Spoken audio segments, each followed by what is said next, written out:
দর্শক, এটা কি শুনলাম? অবিশ্বাস্য হলেও সত্যি যে 1 কেজি ধানের দাম 500 টাকা এবং 100 টাকা। তো হ্যাঁ, এই সেই ব্ল্যাক রাইস ধান, যে ধানটি আসলে ক্যান্সার এবং ডায়াবেটিস রোগীদের মহৌষধ। তো সেই ধানটি দেখতে আমরা সরাসরি খেতে চলে আসলাম। দেখেন, খুব সুন্দর ফলন কিন্তু হয়েছে এই ধানটিতে। সুপ্রিয় দর্শক, আমরা আজকে যেখানে এসেছি এটি হচ্ছে একটি ব্ল্যাক রাইস ধানের ক্ষেত। রাইস চাষ করছি। এই ধানের কিন্তু অনেক সম্ভাবনা এবং ফলন অনেক ভালো এবং এর দাম অধিক হওয়ায় এই ধানটি চাষ করা কিন্তু লাভজনক। দেখতে পাচ্ছেন এই যে চারপাশে দেখেন, এই যে পুরো আমাদের এই অনেক বড় একটা জমিতে কিন্তু এই ধান চাষ হয়েছে। তো এটি আপনাদের বলে রাখি, এটি হচ্ছে ডায়াবেটিস এবং ক্যান্সার রোগীদের পথ্য হিসেবে কিন্তু এটি ব্যবহৃত হয়। এর চাউলও কিন্তু সম্পূর্ণ কালো।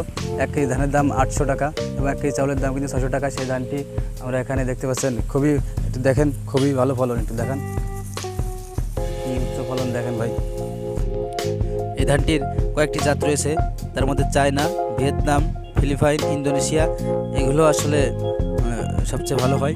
তো এই 4টি জাতের ভিতরে যে ধানটি সবচেয়ে ভালো হয় সেটি হচ্ছে এই ভিয়েতনামি জাত।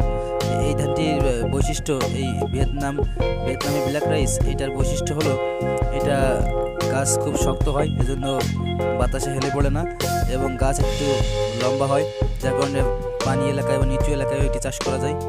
তো এই ধানটিতে সুবিধা হচ্ছে, এই ধানটি কিন্তু সাধারণ ধানের মতোই, একেবারে চাষ পদ্ধতি সাধারণ ধানের মতোই, বেশি বা কম সার দেওয়া প্রয়োজন হয় না। এই ধানটি বয়সকাল 130 থেকে 35 দিন।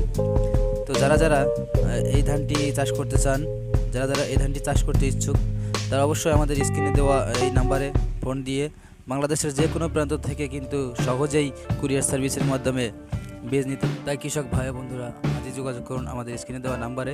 আপনার জমিতে চাষ করতে পারেন এই কালো জাতের ব্ল্যাক রাইস ধানটি। এর চাউল এবং ধান দুটি কিন্তু কালো। বাজারে কিন্তু এর মূল্য অনেক এবং অনেক ডক্টর তারা কিন্তু এগুলো ডায়াবেটিস, ক্যান্সার এবং অন্যান্য যে উচ্চ রক্তচাপ এই সকল রোগীদের কিন্তু এই ধানের চাউল ভাত হিসেবে খাওয়ার জন্য পরামর্শ দিয়ে থাকেন। ধন্যবাদ, দেখা হবে পরবর্তী ভিডিওতে। সকলে ভালো থাকবেন, সুস্থ থাকবেন।